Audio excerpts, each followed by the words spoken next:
now we have Ashley Lehman from the library. I don't know how you follow that. She had all kinds of fun stuff coming up. I don't know. They're hard to follow. So what's going on at the library that will put people in the holiday mood? Yeah, we have a lot going on. Coming up in just a few weeks, we have our winter workshop. So go get your breakfast with the Grinch and then come to the library for the winter workshop. It's we have fun for all ages, so it's not just kids programs, kids activities. We also have programs for adults that day as well, like decoupaging vases, and some of our Makerspace librarian Julie is gonna work with them and make some cool photo picture frames with some of our Makerspace equipments. And for the kids, they have cookie decorating, and adults can do that too, of course. And a hot chocolate bar, and even like throwback shrink eatings. Oh, I remember those. Yeah. Mm-hmm. So is that a registration event? Do you have to register to attend, or you just pop in? No, you just pop in Saturday the 14th, 11 to 1 p.m. You can just drop in and take part of any of the activities that you want to.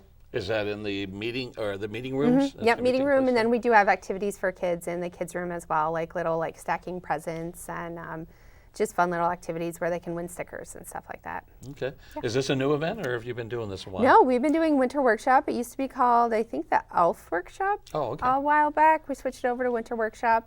We've been doing it. We did it all the way through COVID too. It was little. We did like a take and make year where they picked up their crafts and took them home. Oh yeah. But other than that, we've been doing it. Gosh, I can't even tell you the whole time I've been there. So at least 6 years. Oh wow. Okay. Yeah. That's pretty great. cool Sounds coordination that it's they can do the Grinch for breakfast. They can come over there. It creates a full day when Yeah. families are trying to. I remember when my kids were young, trying to keep them busy and with fun stuff and that. And I mean, you can do a whole day just between. Yep, just between zip on here. down Jocelyn Yeah, Road that's and great. hop in here. Yeah, for sure. That's fun. All right. What else is coming up? And then in December for kids while they're off that full 2 weeks and parents are heads are spinning, probably they're looking for something to do.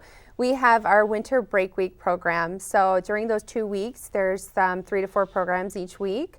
We're everything from a New Year's Eve party for little tiny kids. We encourage them to wear party clothes for that. And we have a balloon drop and everything at noon for the littles. And there's some fun sparkly crafts they can do at that one as well. And we'll read a story about midnight.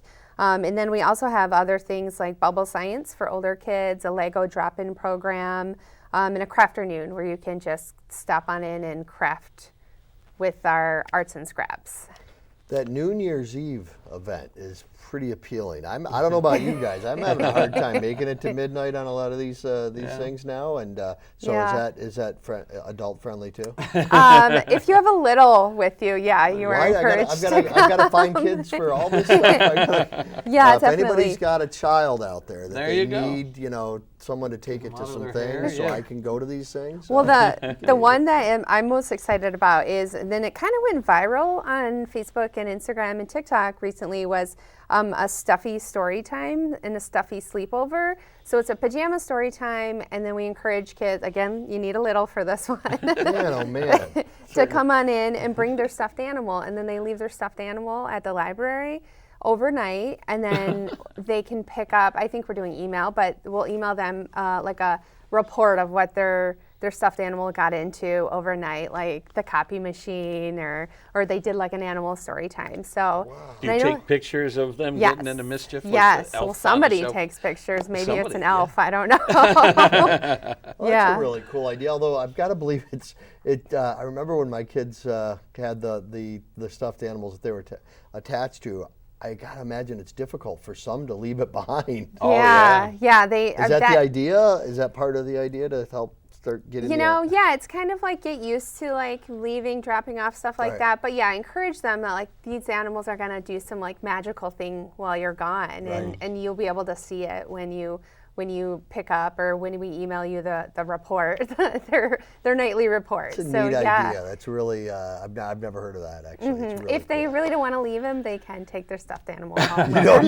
You won't take it at pry out No. kicking and screaming. Yeah, you don't want to do that. That's good to know. To That's good to know. Keep it friendly, so the kids aren't traumatized. Yeah, I've seen something similar where someone will take a child's stuffed animal and travel around the world and visit landmarks and send the pictures back. Yeah. And that's a lot of fun. That's really neat. Flat Stanley, the book. Yeah, I don't know if you've heard of that, but you go around the world with flat sand when you're taking pictures.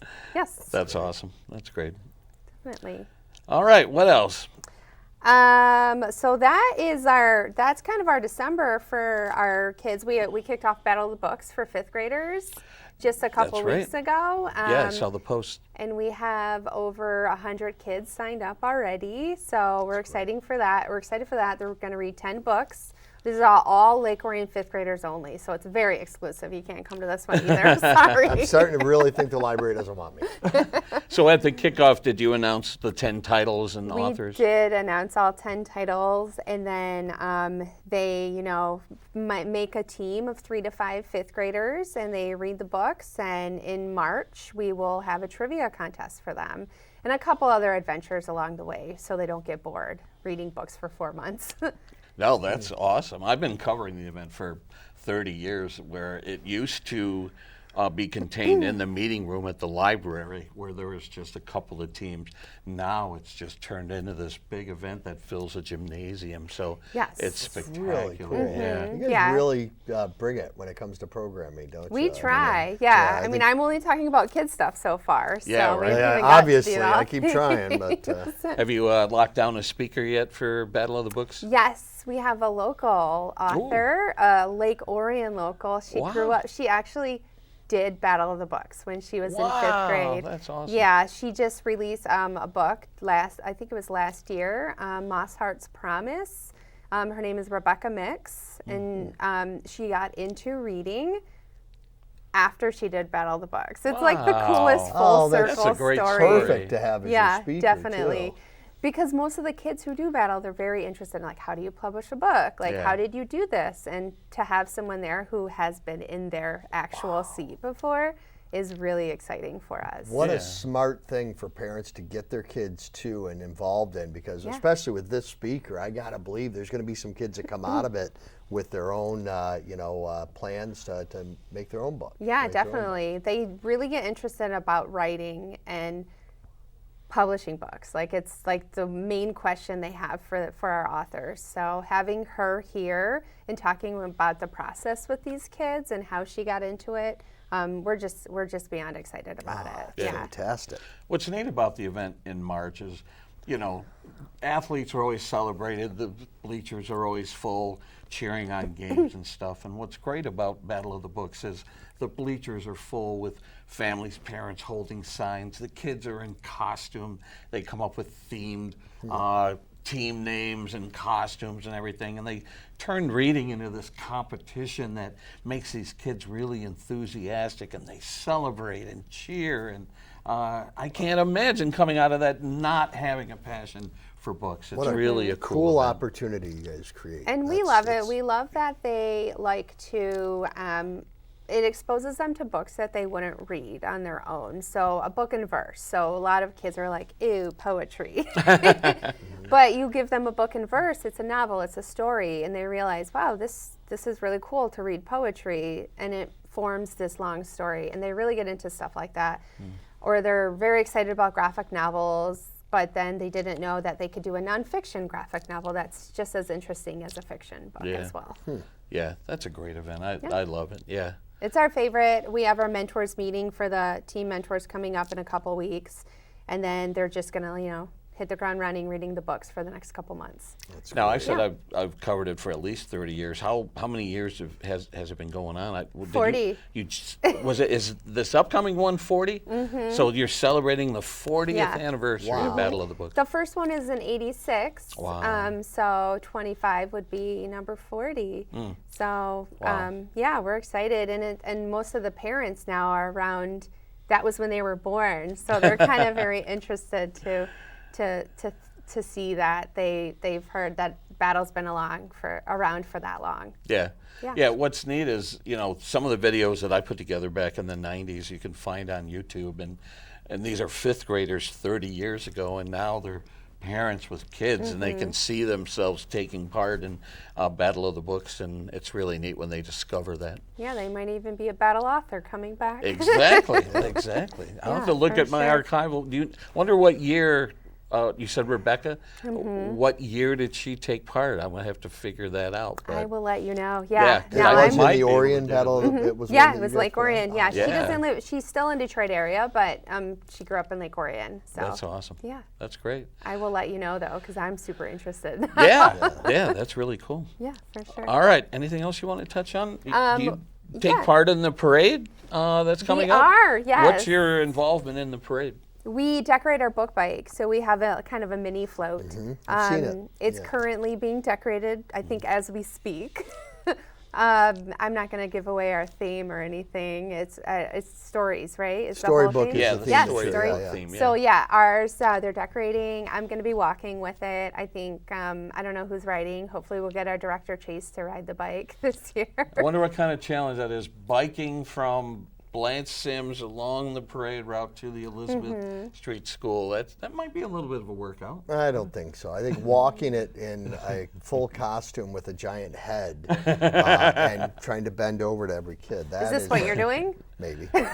Yeah, I'm in it, but it is like I'm always a sweaty mess at the end, and the head, you try to lean over and the heads want to fall off, so you're trying to balance, but every kid wants to say hi. And Well, we get to wear pajamas for our costumes. no, so- better. I think you're going to need warm pajamas. Yeah, I'm this going to get a weekend. robe. Let's hope for good weather. We're usually pretty lucky We with the are. parade. We get decent weather. I think there was one year where we had some drizzle, and I had to wear this green poncho, and they gave us these lighted up necklaces, so I looked like one of the parade entries. I looked like a Christmas tree. But yeah, it was drizzling that year, and so anything but drizzle, I would prefer. I think my favorite memory was taking my kids probably 15 years ago or so, and it was snowing like crazy, and it started snowing like that day, but it was a ton of snow, so it was a little messy, but it was so beautiful. Oh, to see yeah. all the Probably looked lights so and- nice, though. Yeah, it was really festive.